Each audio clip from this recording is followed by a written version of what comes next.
Assalamu alaikum wa rahmatullahi wa barakatuh, everyone, and welcome to the Ummahpreneur live podcast. And here for a very special episode, I have with me Ustadh Nouman Ali Khan from Bayyinah Institute. Ustadh Nouman, assalamu alaikum. Walaikum salam wa rahmatullahi wa barakatuh. How are you today?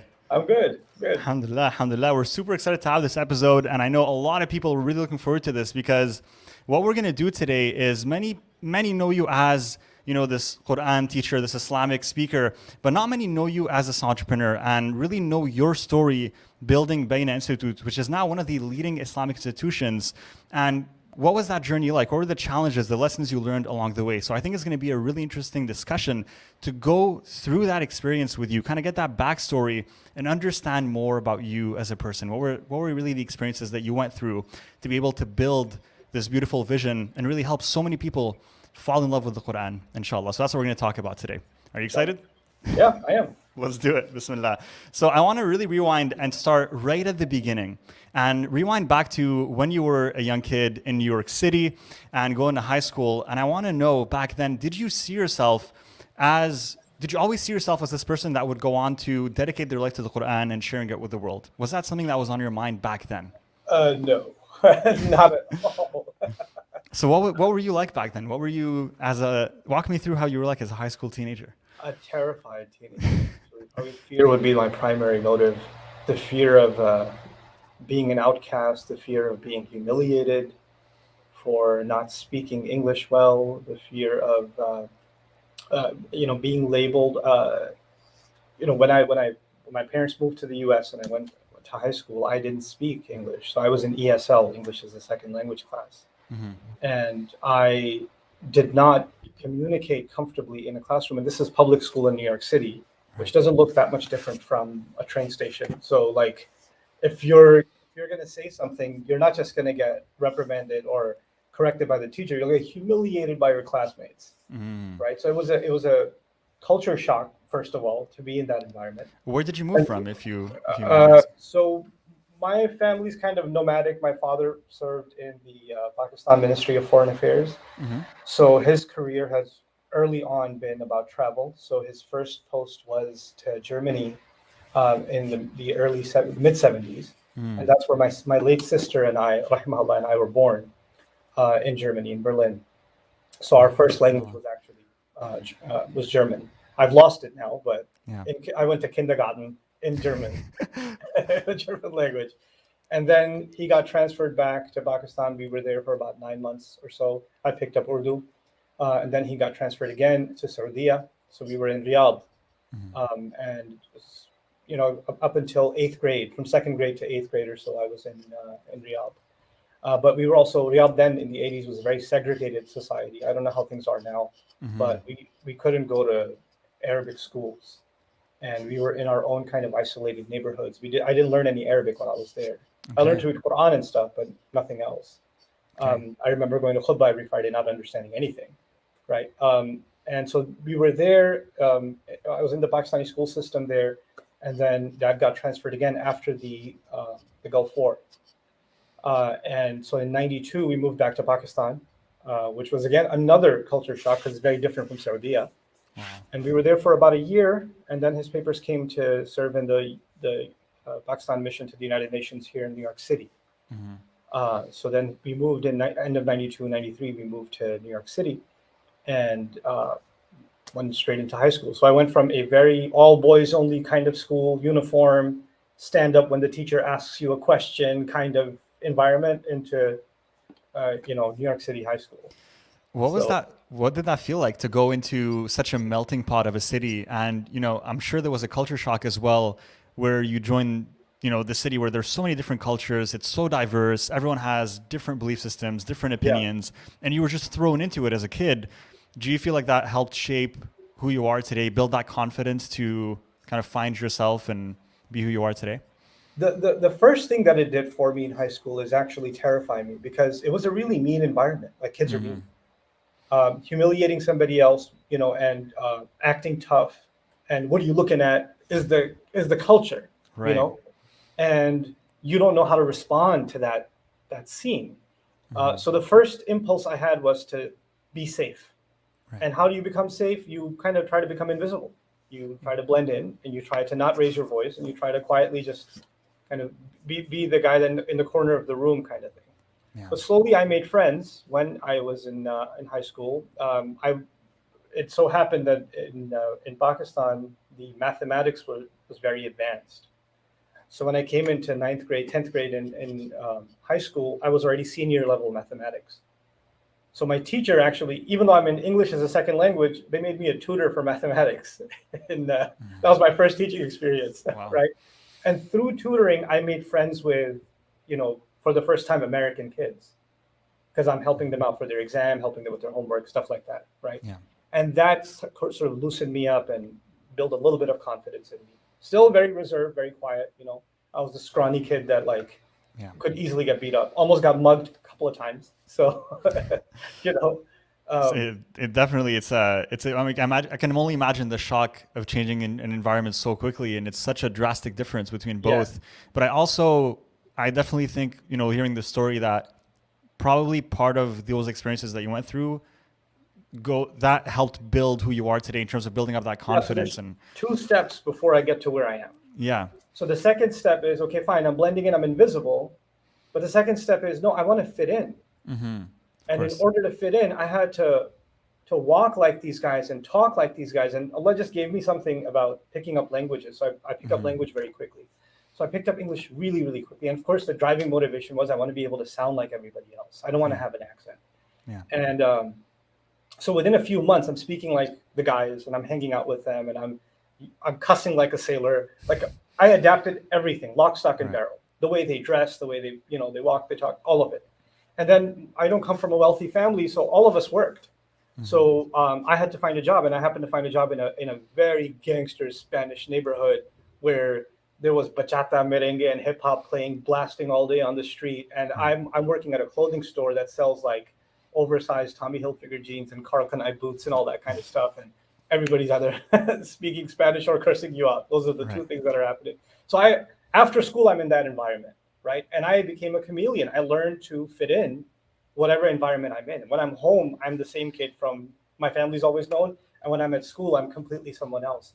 Yeah. And this idea of, it started exposing to me this idea of the false idea of freedom. Like we think of, America or New York City, like this liberated Western society. But for a teenager, for a young person, they're actually imprisoned because they're imprisoned by the impulse to want to fit in. And it's actually not liberating at all. I'm walking the way I have a strut in my walk, not because I'm injured, but because I need to fit in with these guys, or otherwise I'm going to get beat up. Right. So that was the first step. And I was in that scene for quite some time until about early college. And early college, I'm still carrying over that fake identity, which is what I call it, a fake fit-in identity. And the college was a completely different scene. It was a completely different environment. People are not trying to fit in. They're just trying to get an education and move on with their life, right? And that's where I met some remarkable people, like people that did not care that they were wearing a T-shirt from Walmart or back in the day Kmart, or they didn't care that they wore slippers to a class. I'm like, how do these people not care? What's going on here? This is weird. This is new to me. And some of the most the people that left the most lasting impression on me were people I met in the Muslim Students Association. And some of these people still to this day, I think, helped liberate me from what I was becoming, right? And not by saying a word. They didn't say a word. Like, I remember to this day, one friend of mine, he took me to an MSA meeting. I remember it was at Columbia University. So that was like the rich school. I was at Baruch College. We're the poor people's school, right? So we go to this MSA meeting, and I've never been to this. I don't even know what an MSA is. And there's all these like brothers and sisters in a large circle, and they're discussing the agenda for the meeting. And they've got this big poster of a child, an orphan, from I believe it was Bangladesh, and there was some flood incident or something, and he's been orphaned, and they're pooling money together to sponsor this child and to get him an education and to get him adopted.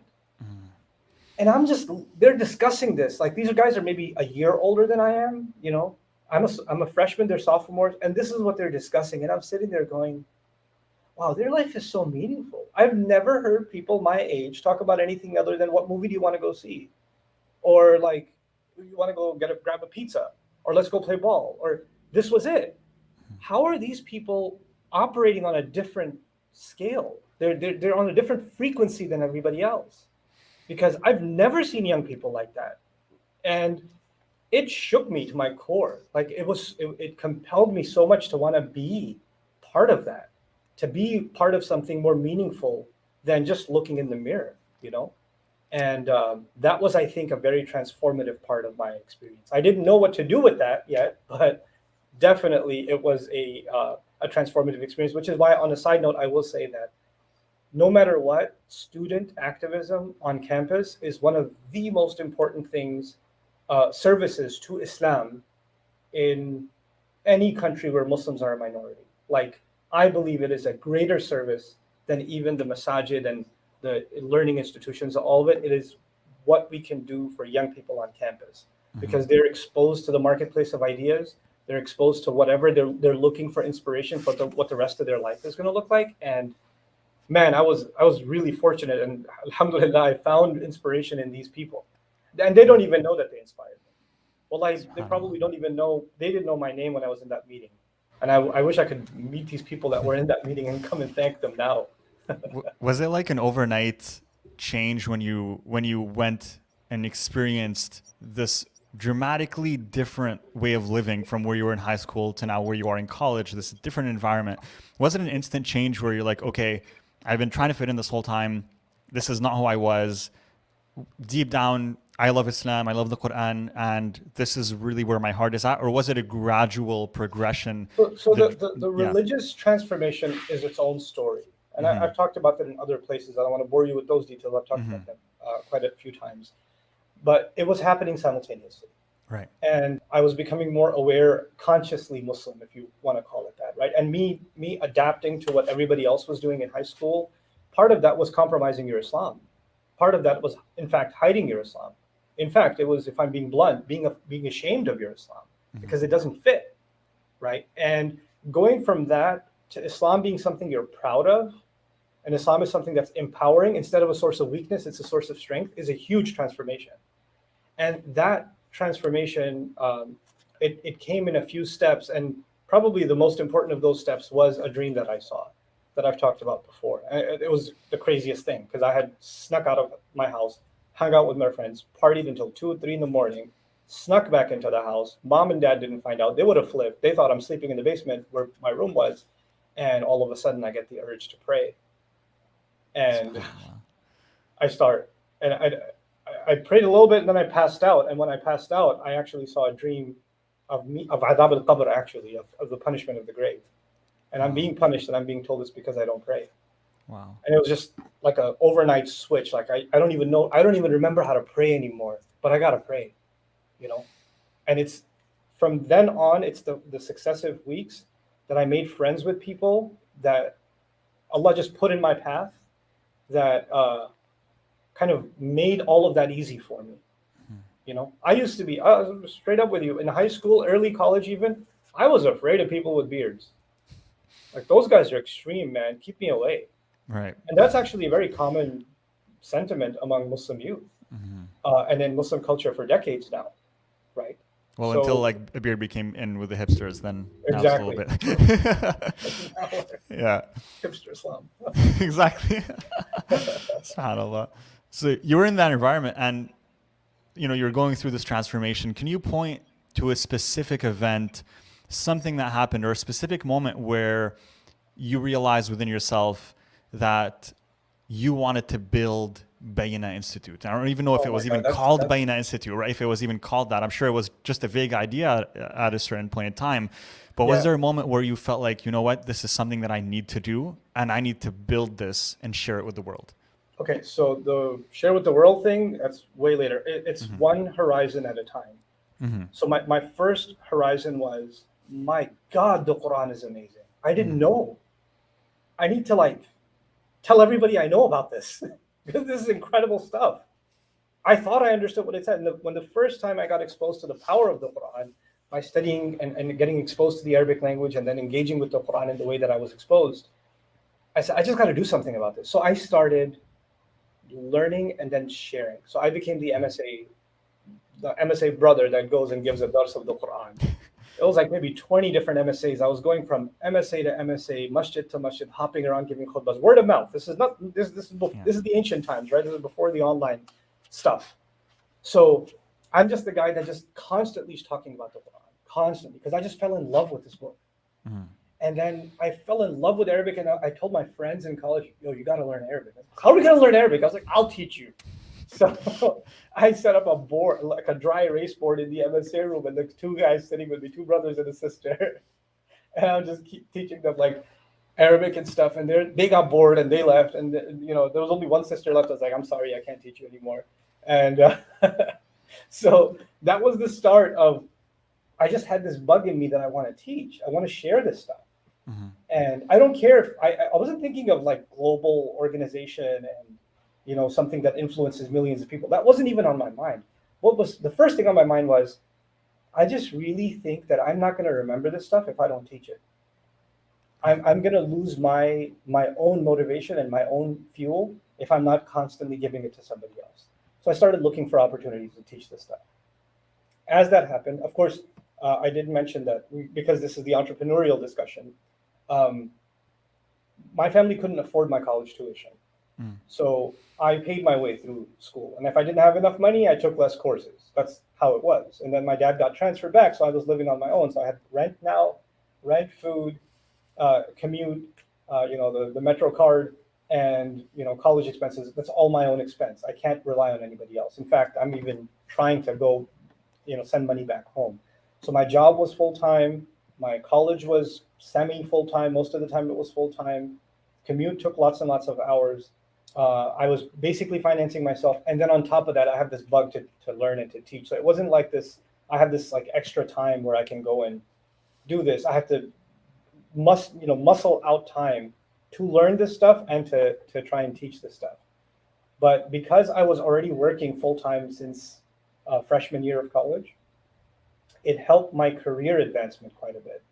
So I got into, and this is going to answer your question, I got into full-time work in the technology industry by the time I was a junior in college, and while going to school. So I haven't even graduated yet, but I have a full-time job, and it's a job paying roughly the same as people that have graduated.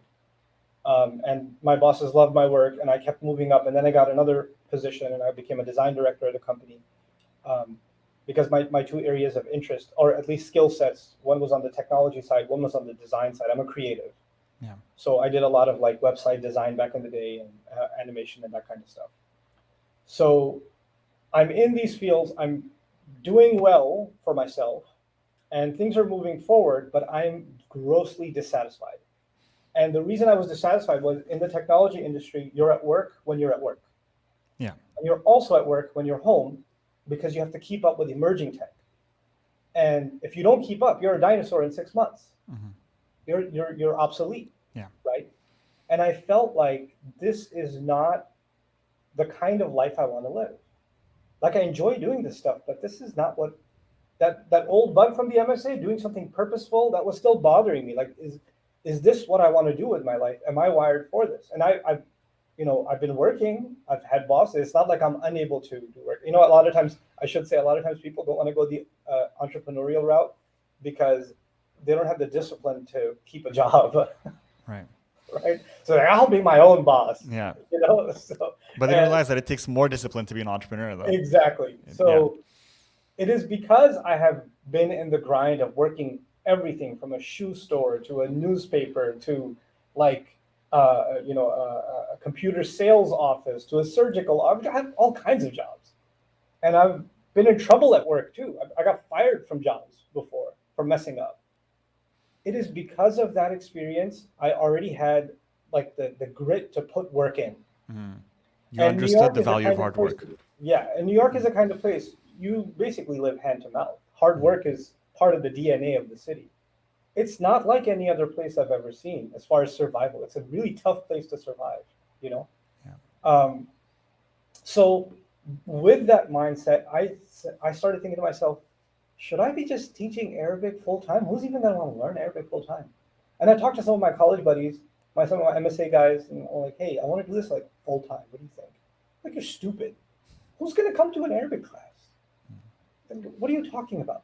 I was like, no, I want to try. I want to just see how this thing plays out. And I tried out. I tried an intensive at a mosque in a masjid in New York City in Flushing, and 50 people showed up. I tried another one. 100 people showed up. And I was like, this is working. People are actually enjoying this. Because for me, validation wasn't going to be the ideas in my head. There's a case study, right? There are people who actually like enjoyed learning this. And now, before I think about an organization that's going to inspire millions to study the Qur'an, my whole thing was, man, this way I get to do what I love and earn a living. And I don't have to worry about, if I could just put this all together. So what did I need? I needed a website. I needed design, a logo design, a company design. I needed, and all of those skills were already embedded in me from my work and school experience. So I put the website together. I put the logo and the design together. It wasn't called Bayyinah then. It was called Husna Learning Foundation. I put that all together and put it out there. And before I knew it, I started getting emails from like Louisiana and California and Baltimore and like Philadelphia. Hey, can you teach here? Can you come to our masjid? Can you do this? And I'm this kid in New York. We'll just put this together, see what happens. And I'm starting to get calls from all over the place. And that's kind of started my first horizon. I'm going to make this my full-time career. I just want to go and teach these intensive courses and see light bulbs go off on top of people's heads. It's such a high for me to see somebody who understands it, who gets it, to make Arabic easy for someone, to make accessing Qur'an easy for someone. That was my thing. It wasn't even the durus of the Qur'an yet. Those were going on anyway. But it was like, I just want to make Arabic easy for people because we're so scared of this subject and it seems like this endless, intimidating ocean. That's what I want to do. Yeah. You know, my job isn't even to teach you. My job is to make sure you walk out of this saying, this is not so hard. I can keep taking little steps and I'll get pretty far. That's it. Yeah. And I did that 150 times, a 10-day crash course in local communities across the United States, 150 times. Like, what was that? Nonstop. I'm just going everywhere. And I wasn't even, there was no marketing. There was no, this is not Google placed ads. There's no meta text, nothing. It's entirely word of mouth, entirely, right? And the more backlog I got, I knew that if I kept going, I have already in the pipeline the next 10 years of intensives. Wow. Right? And the income from it was easily able to sustain my travel, my stay, provide for my family. Everything's okay. And I did put into policy a couple of things that were in line with my own principles. Like my teacher taught me, and there was a fee, and I couldn't afford it at the time. And he said, don't worry about it. So other students paid a fee, I didn't pay a fee. And that was stuck in my head. So when I went and taught these intensives, I created a policy. The fee for this 10-day class is $100. If you can't afford it, it's free. Don't explain yourself, just sit down. That's all, amazing. And others in the field, people that were starting to create Islamic institutions and courses and stuff like that are like, what are you doing? This is crazy. You should have a tag to check for paid or, ink on their thumbs so they can verify their way. If they go back to drink some water, they come back, they can check because you can make sure that people are paid and they're not getting a free ride. I was like, who cares?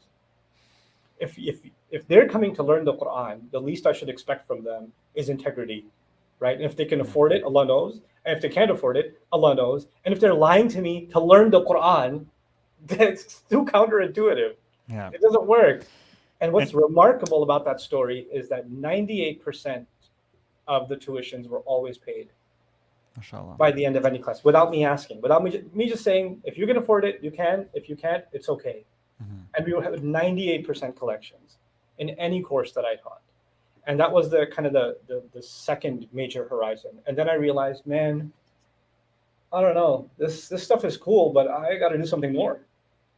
Yeah. Because whenever you cross one horizon, then your view enhances, right? You scale one mountain, you see more in front of you that you didn't see before. So I see the next horizon in front of me. I'm like, my students keep asking me for because these examples I give in class to keep students motivated about what makes the Qur'an beautiful. Hey, can you make a course just about what makes the Qur'an beautiful? That'd be so cool. You were doing everything live back then, pretty much like in person. So In you didn't person. have This was an all in online person. resource there. All of this Right. was in person. And And what's beautiful is with what you're doing now, just to kind of echo what you just said earlier, in that you're essentially Bayyinah dream movement and what you've created within that. I watched the video and it was beautiful. You're still practicing that to this day, where through Bayyinah dream, you have, look, if you can afford it, you can go ahead and join the courses. If you can't afford it, it's okay. If someone else wants to donate to sponsor a learner of the Qur'an, they can. But we are still abiding by this. And that's just remarkable that to this day, your institution still abides by that rule that you just shared with me. yeah, it's an extension of my own philosophy. So, and I don't want to depart. I don't think I'll ever depart from that philosophy. And the other thing that was in my head was I saw coming up in the Islamic scene, I saw masjids, Islamic schools, dawah organizations, Islamic educational institutions. And either they had very strict and almost unaffordable tuition policies, right? Or they were dependent heavily on fundraising. Right. They were just constantly, I don't want to demean any organization, but the observation for me felt like begging all the time. It was so demeaning. And I had so much respect for my own work that I never wanted to be put in a position where I cannot continue doing my work unless somebody gives me sadaqah. I don't want to live off of sadaqah. I don't want to do this work off of sadaqah. I want this to be so powerful that this organization gives sadaqah to other causes. That's what I want. And that's when I realized the nonprofit route, the charitable organization route, is not the way I want to go. I want to go full on LLC, and my pizzeria analogy still sticks in my head. If you make good pizza, your pizzeria is gonna do great. Right. And if you are horrible at what you're making, it's an insult to cheese, then you will not have customers. I love cheese. Right? It's hard to mess up cheese, though. You gotta be really bad if you're gonna mess up cheese. Cheese is delicious. But the thing is, right, Islamic organizations can exist by religious guilt tripping. They can say, hey, we don't provide a good service. We're not giving you good education. We haven't taken care of the youth. We haven't done any of that. But for the sake of Allah, who's going to give $10,000? Here's the hadith of sadaqah. Here are the ayat of giving in the path of Allah. Yeah. So what? The quality hasn't improved, but the fundraising tactics have, right? And that to me was unethical, to me personally. I didn't see that there was grounds for that. So I decided to make it I'm putting my heart and soul into this work. I'm providing college level education or better. And I had validation for that because I had college professors come and sit in my class and say, I've never met a better teacher. And that felt like, okay, you know what? There's fan base is something else. When someone in the field comes and validates your work, okay, alhamdulillah, we're doing something. That trust. Yeah. You know? And that's important for a lot of people to hear, actually, because a lot of people that I speak to that are Islamic scholars, that when it comes to anything relating to Islam, a lot of people have that hesitation towards charging. And then it's like, okay, but how are you supposed to sustain yourself? How are you supposed to, actually continue to do what you do?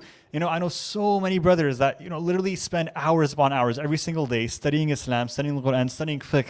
And then it's like, and when I talk to them and I'm like, hey, okay, start a class, charge this. I don't want to charge. Do I really want to charge for the deen? And there's kind of like almost this mindset that people don't want to charge, and it's wrong to charge. But when you look even during the Islamic Golden Age, the highest paid people in the Islamic Golden Age were the imams, were the teachers, were the shuyukh. These were the highest status people within those societies. To me, it's actually more than that. To me, it's not even about charging for Islamic content or Islamic work. To me, the idea is you're not able to provide quality service if you're not fully dedicated. Correct. And if you expect someone to be fully dedicated, first of all, there's the quality of the work, right? So not everybody's entitled to be paid for services that they're not providing at a good quality. But if in fact you are providing a quality service, and how will you know you're providing a quality service? There's a line out the door. People want to learn from you. People want to hear more about what you have to say. People were saying, when's the next course starting, right? The student review speaks for itself. The customer is the best validation, right? My credentials mean nothing. The building I'm in means nothing. This is all the superfluous stuff. The real substance, the real secret sauce to any venture that is worth paying for. And in fact, my philosophy was, whatever somebody's going to pay, I want to give them 100 times more value than what they're paying. Like they should feel like they got away with it. Yeah. When they're paying. And even then, they shouldn't have to pay if they can. That was my entire philosophy, right? Yeah. So in that note, along those lines, that is how you make powerful institutions, whether they're Islamic or anything else. And when you make powerful institutions like that, they're able to make institutional level change, right? They're able to do research that others can't do. They're able to provide services others can't provide because they're struggling and scrapping for funds to be able to do so, right? And so, like, I have a vision for what's going to go into the future in Bayyinah. That's not just about my work. My work is a stepping stone to other things. I want to be able to produce documentary films, short films. I want to be able to engage in, journalistic type of work, other kinds of media, highlight other kinds of talent. If we're going to be, and we are now a media organization, then Quran-inspired media isn't just a lecture. That's the starting point. But Quran-inspired media can take any number of forms, right? And that takes money. That takes creative production skill. That takes a lot of entrepreneurship on its own. Yeah. But how do you even get there if you don't have a base already to be able to invest in those kinds of ventures and experiment and learn? Because these are new horizons. You're gonna jump in. You're gonna fail. Something's not gonna work right, and you're gonna learn from that and try again and try again and try again. That's how it's gonna work. You need a sustainable business model. Absolutely, and I absolutely believe in charging for services. Absolutely. If it's a quality service, you better pay for it. You should pay for it. Why shouldn't you pay for it? And in fact, there are teachers that I take courses from, that teach courses online and stuff.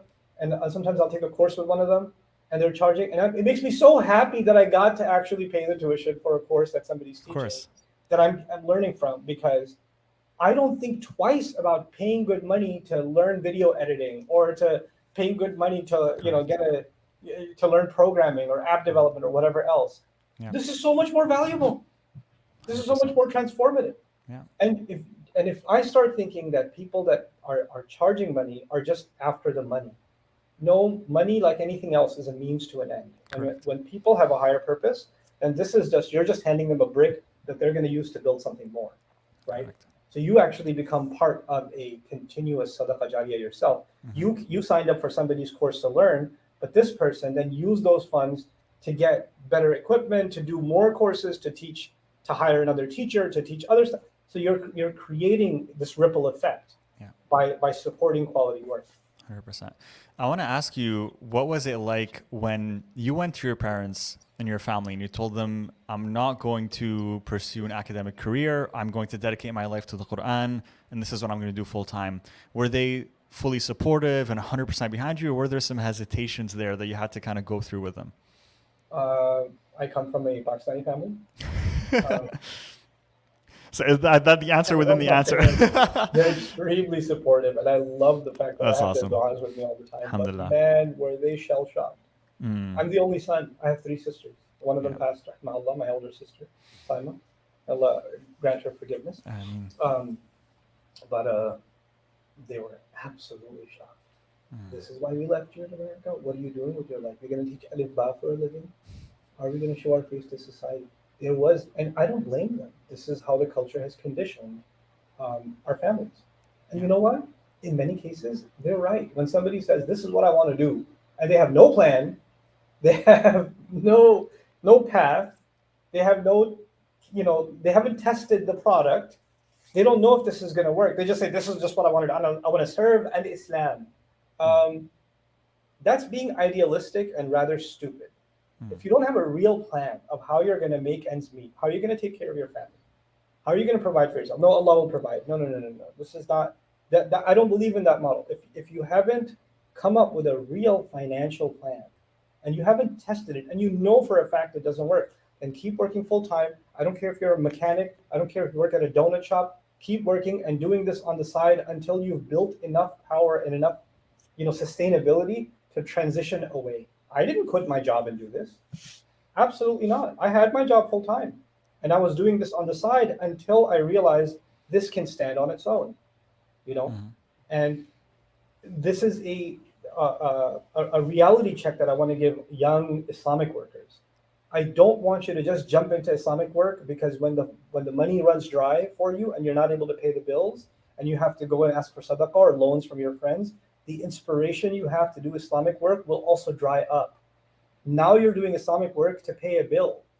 Now you're doing the next class because you got mouths to feed. And the entire inspiration and motivation for why you were doing this to begin with has now died because it's just about grabbing the next, little bit of revenue that comes in from the next thing you're going to do, right? Money should become a non-factor in Islamic work, right? It should become a non-factor. And my first inclination was, I need to make enough that food is being put on the table, family's taken care of, and I can just do what I love. Yeah. So I wasn't checking on how much did I make. I was like, the needs are met, I'm good to go, right? And but you have to draw a reasonable line. Just because you want to live on live on the floor with a mattress made of books, doesn't mean you can put your wife through that. Doesn't mean your kids deserve that. Like, if you decided to become the head of a family and you're responsible enough to start a family, then you have to think about their finances, right?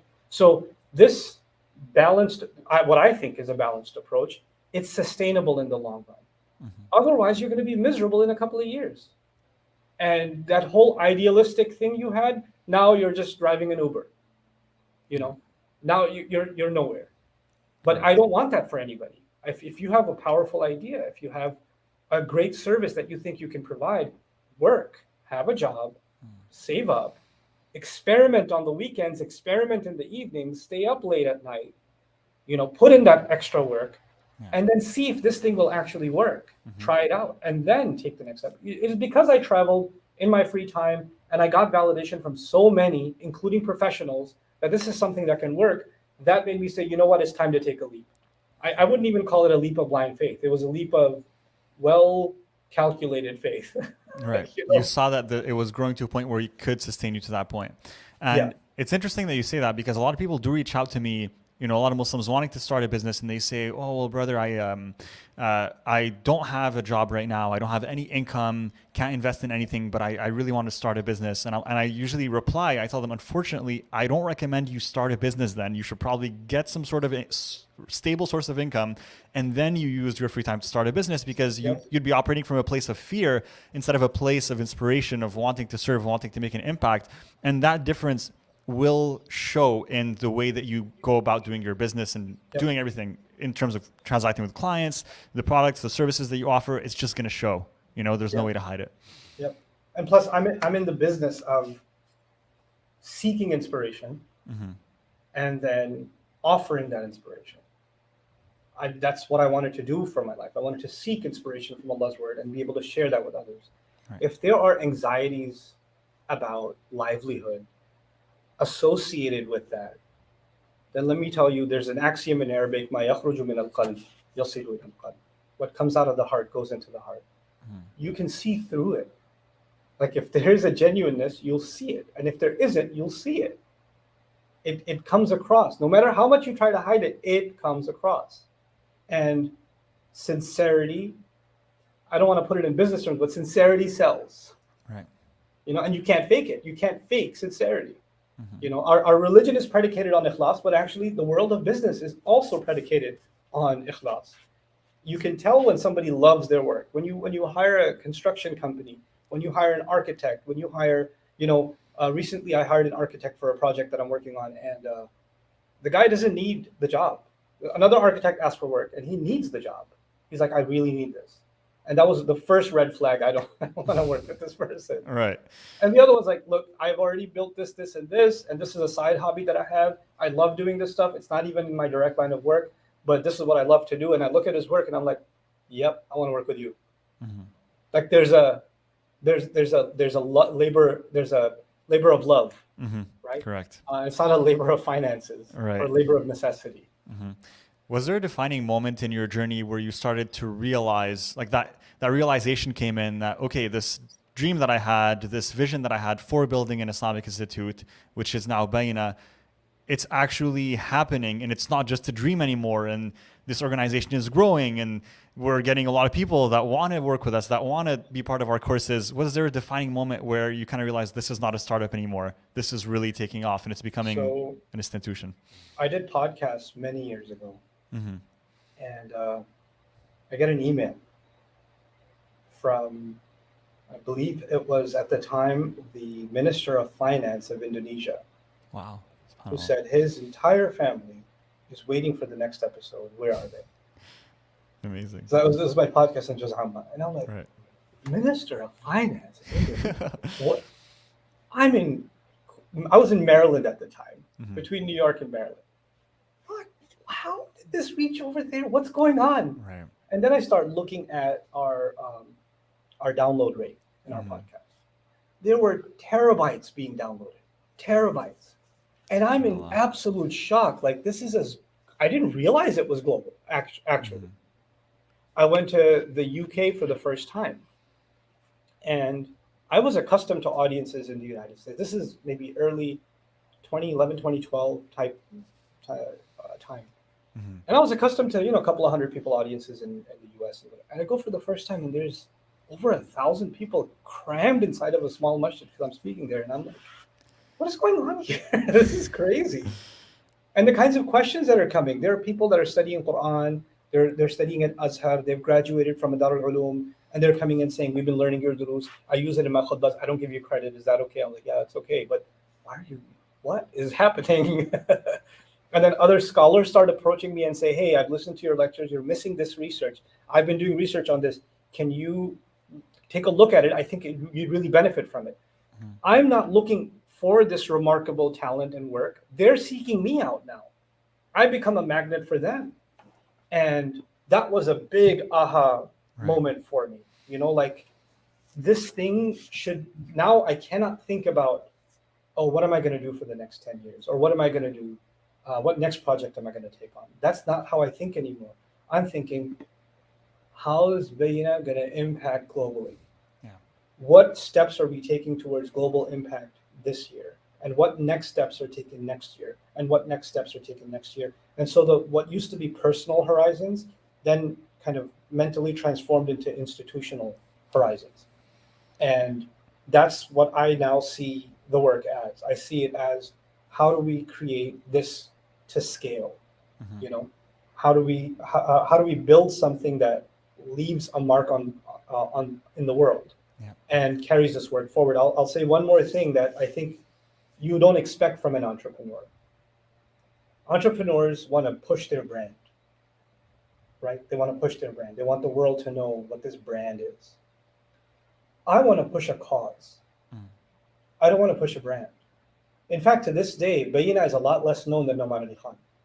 Exponentially less, actually. There are people that have listened to 1,000 hours of me or more, and they don't know Bayyinah exists. That's a reality. And that's a testimony to this, not the failure of Bayyinah branding, but to the success of promoting the cause, right? And this ties into even thinking about succession, because unlike Apple or, other established brands that were kind of centered around a personality, right? And when that personality is gone, the brand starts taking a hit. Unless they're able to de-link personality from the product, right? To an extent, Apple is a good example. They've been able to do that. They've been able to separate the personality from the product, which was a big ask, right? But they were able to do that. When we think of this field of Qur'an, not just Qur'an education, but Qur'an inspiration, I personally believe this is a kind of field that you cannot create succession planning in. Allah chose me from the most obscure, unexpected source, like Queens, New York, a wannabe kid, like it's not part of a plan. And if I proliferate this cause, this message, this inspiration, Allah only knows where the next person to take this up in a way that they can take all the resources I've created, but they take this up in yet another entrepreneurial way. And they do this in a way that far surpasses anything I could have done. And in fact, them being under Bayyinah's shadow would have been a limiting factor. That would have been something that takes away from the cause, because something else was needed for their generation. Something new and innovative was needed for them, that they'll rise. And that's what excites me. That what excites me is when I see like some of my Arabic courses translated into French, and there's schools opening up, or women that are teaching in French in like some village where 30 people have now taken Shahada. I'm like, this is what I was going for. Bayyinah is just a vehicle. Right. And that's I think it puts my work and my own thought process apart from other entrepreneurial ventures, in that I only see the venture, the branding of Bayyinah, as simply a vehicle to something much more important, the cause itself. And so for you, you would want to create that disconnect between Bayyinah and yourself because you want it to be, you want to pass on the helm essentially, and you want the future generations to also continue to build this vision. And Yeah. ultimately, what you're doing is simply laying the groundwork for them to continue on. Yeah, Inshallah. I think of it in tech terms. I think of it as like cloud services. Right. I want to provide resources that people can download, that people can stream, that people can take, and then how they take that and what they do with it is none of my business. You know, and if I can create a comprehensive enough cloud service, a library of services, transfer that over, right? Then, you know, even the sky is not the limit. Yeah. You Definitely. Definitely. Can you think of a specific inspiration from a story of a prophet or maybe a hadith or a verse that you would refer back to when you were experiencing times of challenge in your business, as any entrepreneur would definitely experience? It's not always sunshine and roses, right? There's times where it's really tough. We even think of, are we made for this? And, you know, should I keep going? And in those moments, what were you using as your anchor to keep going? It's an ayah that's been stuck with me since I was 18. It's the same ayah. It's ولا تقولن لشيء إني فاعل ذلك غدا إلا أن يشاء الله واذكر ربك إذا نسيت وقل عسى أن يهديني ربي لأقرب من هذا رشدا. So the Prophet was told not to dare say something that he will do such and such tomorrow, except that Allah wills it, and to remember your master when you forget. And then he says, and then say this. Okay, now that you remember your master, what should you say? You should say asa, which is a word of hope. It is my hope that my master will guide me to something closer than this in being upright. In other words, I connected the success and the failure of Bayyinah. In my mind, it's connected with uprightness. And this is a story I haven't shared ever before. I'll tell you something. There was a time before I hit a major obstacle in my life, major obstacle in my life. And the moments before I hit that obstacle, Bayyinah had never been more successful. Like, it was crazy. I was getting direct phone calls from presidents. I was turning down interviews from international media organizations. There were over 100 schools kind of waiting for us to kind of give them our curriculum so they can launch it in schools, which is not, you're not going B2C, you're going B2B now. Yeah. Right? And even B2G. Governments are saying, how do we implement Bayyinah inspired curricula for all of our 3,000 schools in our country, Muslim countries. Yeah. This was on a scale I never imagined. And a thought came in my head. Wow, we made it. SubhanAllah, we made it. I still remember where I was driving when I had that thought. And then I hit a roadblock in my life, in Bayyinah, and that I've never imagined. And I think back and I say, it's exactly because of that thought. It's because you forget your problem, even for a moment. Even if you said Alhamdulillah at the end of that, you still kind of forgot your problem. You still forgot. And I had to be given a divine reality check. And that reality check was, whatever good Allah will give this movement, this cause, this Bayyinah thing, it will be because I'm trying to get closer to Qur'an myself. And I'm trying to do this first and foremost as my journey to my Rabb. Everything else, that's the pebble. Everything else are the ripples. When my focus gets on the ripples, then this is all lost. All of it's worthless. And call it a spiritual principle. For me, that's actually the business principle. Going back and reminding yourself, وَاذْكُرْ رَبَّكَ إِذَا نَسِيتَ وَقُلْ عَسَىٰ أَنْ يَهْدِيَنِي رَبِّي لِأَقْرَبَ مِنْ هَذَا رَشَدًا. I'm studying Qur'an now, right? This is what I get to do. My dua to Allah 20 years ago was, Ya Allah, put me in a situation, a financial situation, where I can study the Qur'an freely without any concerns and just teach the word to the best of my ability. Just give me that. That I have the freedom to study your book as much as I want. As much as I want. In other words, I wanted to be in charge of my own schedule, right? Allah answered that dua for me. He did. And I know for a fact Allah does not give the opportunity, the ni'mah, the opening of the doors that He's given me. I know that that's not a common thing. I know that. But what that comes with is a heavy weight. Yes. What that comes with is if Allah has so uniquely opened these doors for me, that must mean I need to honor those doors. I need to honor that more than others.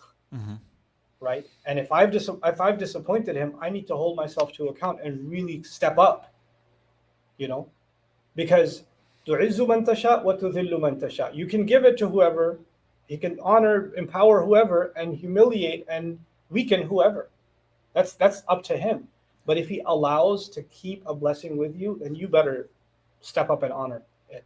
100%. And when I make this dua, subhanAllah, what's happened with me also is the study of the Qur'an has evolved for me. You know, the way I used to think about the Qur'an and studying of a surah 3 years ago is not the same as now. 5 years ago is not the same as now.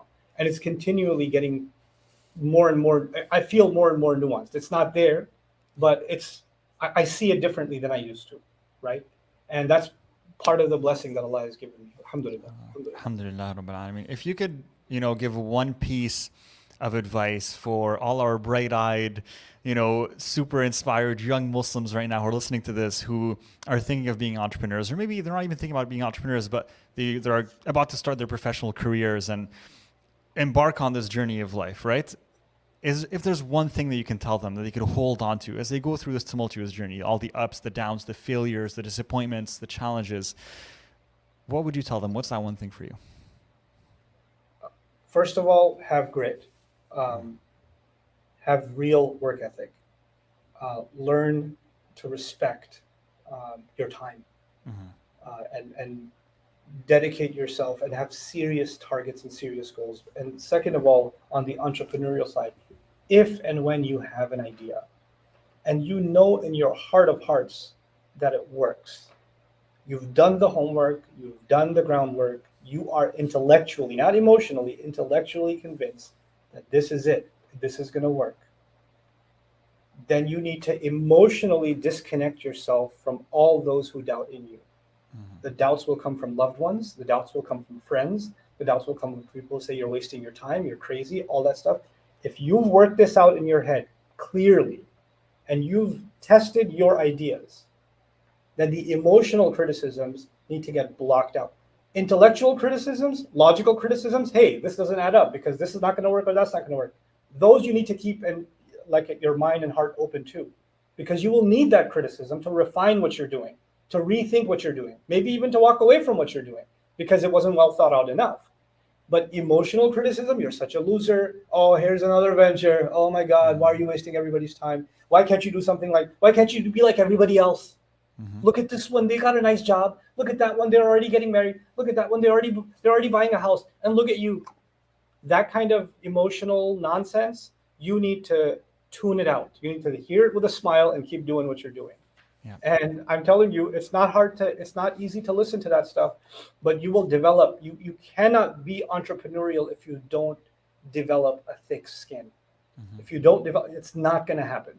It's just not for you, 100%. People see the end product, Bayyinah. People see alhamdulillah, an organization that's reaching millions. They see that, but they don't see the 120 hours a week. Yeah, 100 hours a week. The sleepless nights, the emotional... Sleepless nights. Exhausting amounts of work.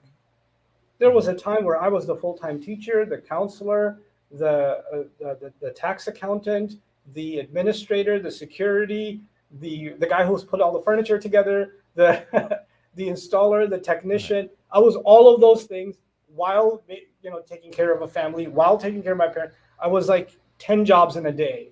Yeah. And if you're going to go into this, then you better go all in. 100%. Better go all in. 100%. Jazakallah khair for that, Ustad. We're going to take 2-3 questions from the audience because there's Sure. hundreds of people that joined us today. And we did make a little promise. We said, listen, we'll take 2 or 3 questions from you guys. Okay. So we're going to bring up, inshallah, 2 or 3 questions from the audience as well and give a chance for the people listening to ask some questions. So Brother Muhammad from YouTube, he says, what is the secret behind the barakah in his time? MashaAllah, he's doing many, many things, many lectures, studying gym, etc. So actually that relates directly to what you were saying. How do you manage everything? How do you juggle all of the responsibilities? You want me to tell you what my day looks like?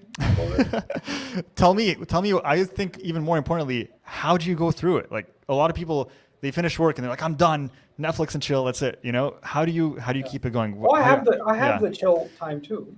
For sure. Chill time is actually really important to me. It's part of what keeps me going. But for me, the secret is 2 things that determine whether a day is going to be productive or not. And by the way, when you get your day to be productive, then life is productive. How early you get the start of your day, like Fajr is the start of the day, right? In Ramadan, it's even pre-Fajr, obviously, but Fajr should be the start of a day for anybody who wants to accomplish anything serious in life.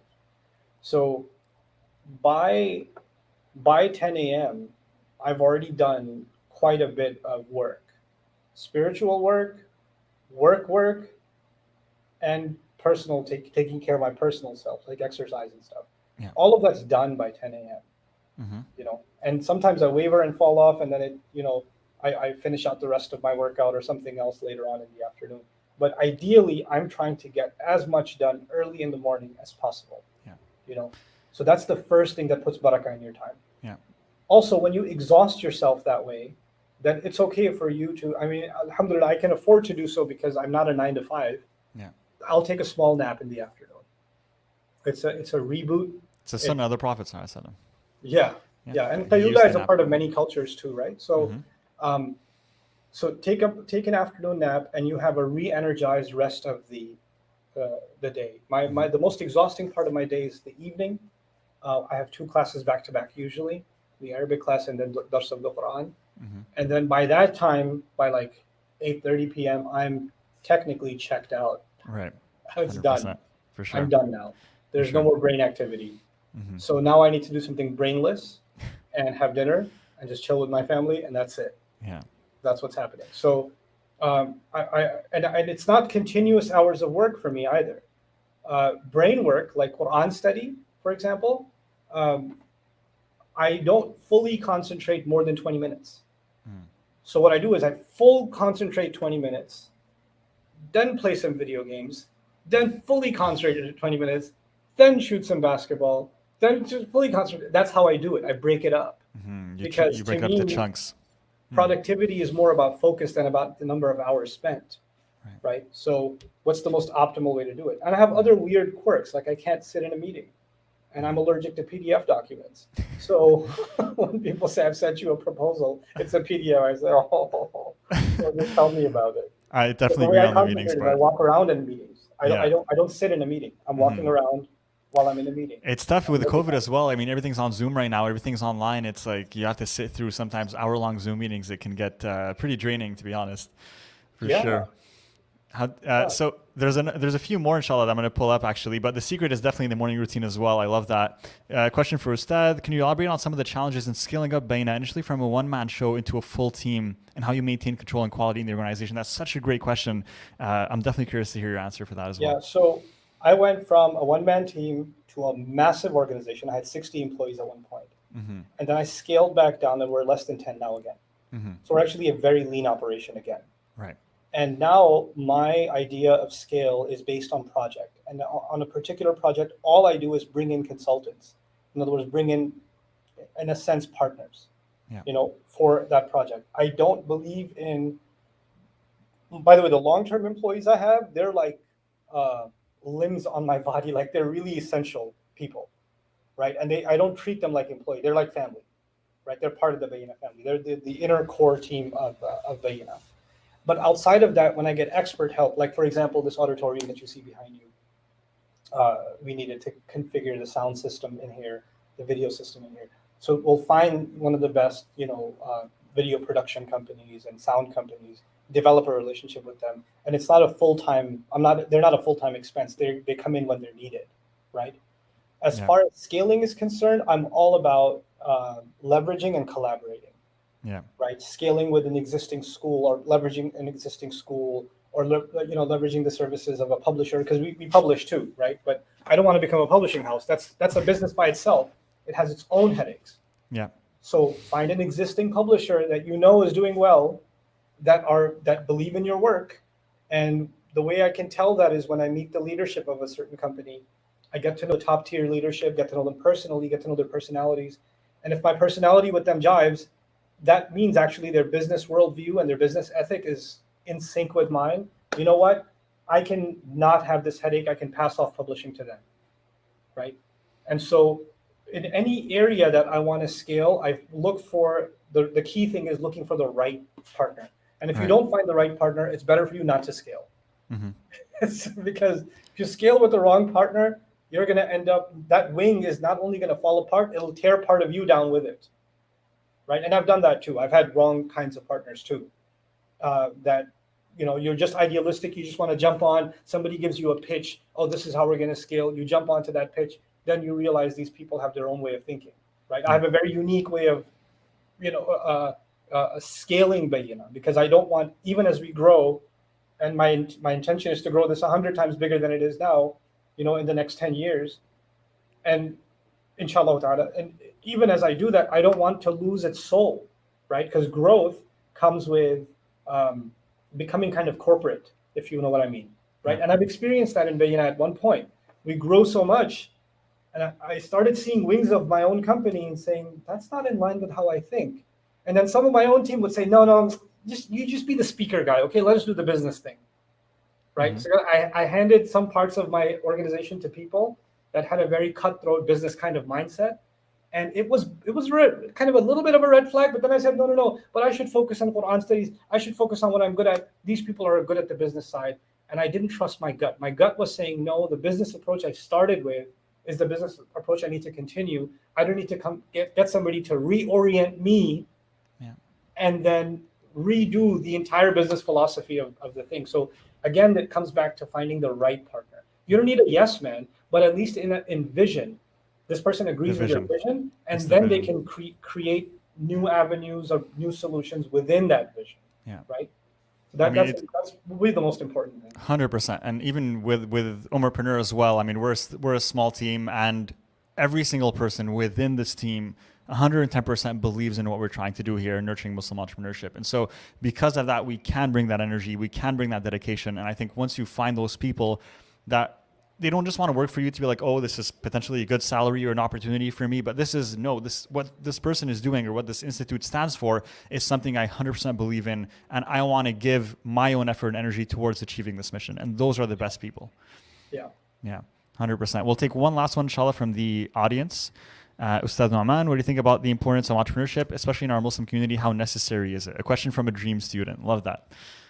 Okay, dream student. Good class. How the importance of entrepreneurship. I think entrepreneurship is step 2. I think step 1 is work ethic. And if we're not raising a generation of kids, young boys and girls that don't develop work ethic, that don't try new things, we're not putting our kids to explore carpentry or how to fix stuff around the house or solve a problem and be hands-on with things and not just get someone to do it for you, right? Then we're not creating a certain kind of psychology in our children, and especially young kids. And I absolutely believe that, and I want this for my own kids, like when they're in college, they should have a job. There's no way they should just be going to school. They should be going to school and work. They should be working. The moment they're able to work, they should be working, doing something. Because if you don't develop work ethic, then the most important key component to being a successful entrepreneur isn't there. And that is the grit to be able to last doing hard, intense work. Hard work is going to be the key at the end of the day. And then, of course, the other thing we need to encourage in our community, which really boils down to in our own family, is constant learning new ideas, learning new things, learning new fields. How will you not how will you know you're good at something if you don't try it? And when you try it, it's not just that it feels good. It's that you get validation from people that know their stuff. Like, you know, scouts in basketball, they see some 10-year-old taking a shot. They say, this kid's got potential. He needs a coach. You know, they can see the raw talent, Yeah. right? So sometimes your interests and your talents align. And sometimes your interest is somewhere else, but your talent is somewhere else. But early on in our kids' lives and young people, they should try different kinds of interests. And they might discover that one of those interests and their talent actually aligns. And that's where they can become an entrepreneur. Right. That's a problem they can actually truly solve for the world, right? So that this is something that if we don't give creative room to our generations, and we keep stigmatizing certain industries and certain areas of exploration, and we say certain staple careers in the Muslim community, especially immigrant Muslim communities, certain careers are successful, everything else is you know, Yeah. Mm-hmm. it's second tier. Mm-hmm. And then there's the people who shall not be mentioned. Right. Yeah, 100%. No, I completely agree. And you know, it's interesting you say this because sometimes I talk to people and they're like, "Oh, I want to start a business. I'm not sure what field it's going to be in." I'm like, "Okay, well, tell me about the things that you enjoy. Tell me about your passions. Tell me where your interests lie." And just that question itself is so hard to get into because it's mind blowing the number of people who don't really explore, don't really Well, if they don't go know, out we of their should not be box. talking about entrepreneurship. If they Right, don't know the answer to 100%. that question, you should not be talking about entrepreneurship. Mm-hmm. Because you're thinking about entrepreneurship as an easy way to make money. Mm-hmm. Correct. This is where you're wrong. Correct. You're better off just Right. driving a taxi if that's what you want to do. Right. This is not going to work out for you. Mm-hmm. 100%. Entrepreneurship is about a crazy idea that you know works, and everybody else thinks it's crazy. And now later on, they're like, I knew he was going to do something great. Yes. once you finally reach it, they're like, I had a feeling. Yes. SubhanAllah. I love that.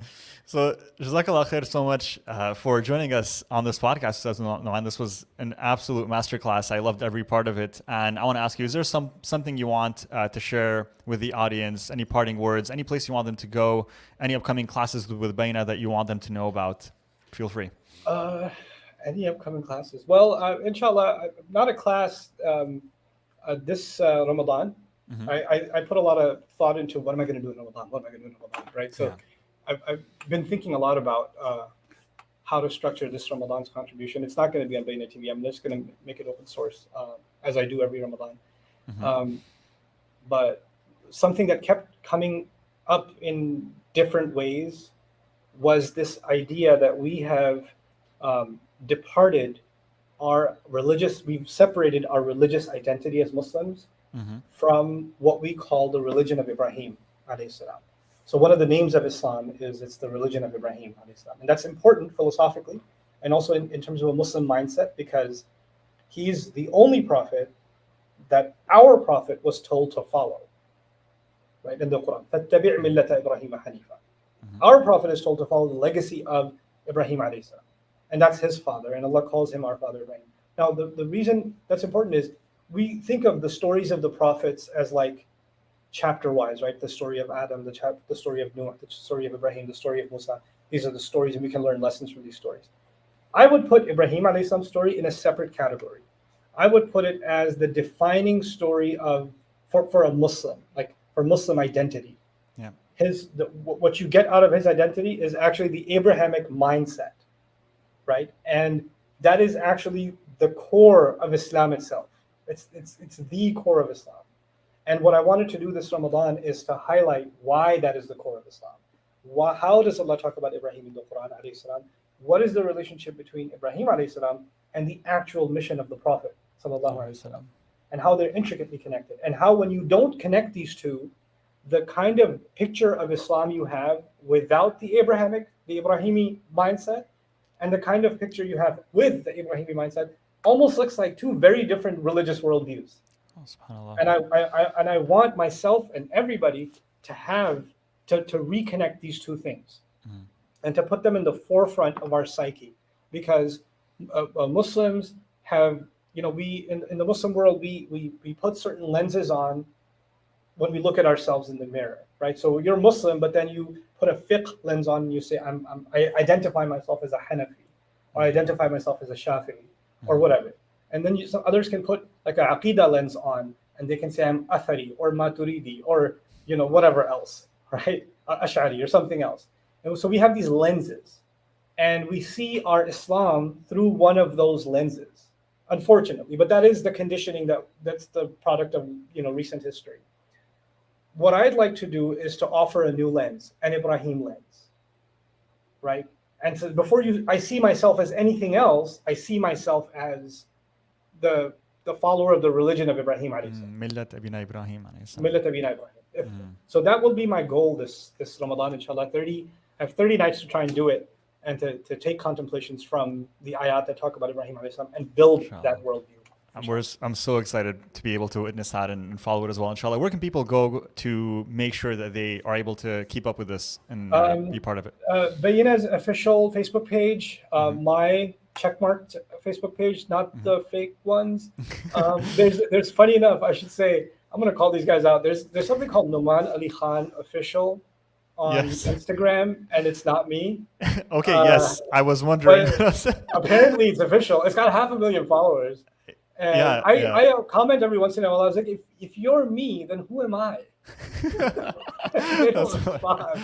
SubhanAllah. So we'll make sure to include the real Instagram links and the Bayyinah links in the description, so you guys can go attend. And then on YouTube, of course, on our official YouTube channel, it'll be broadcast live there also. All right, awesome. So make sure to go ahead and check it out, guys. Jazakallah khair, Ustadh, for joining us. This was an absolute pleasure to have you on the podcast, and we really enjoyed every minute of it. So Jazakallah khair. I enjoyed the conversation too. Thank you so much. My pleasure. Jazakallah khair. And guys, you know the drill. If you enjoyed this episode, I want you to go ahead and actually blast it to every single person that you know, make it go viral, and share this beautiful message with the people, the friends, the family that you have.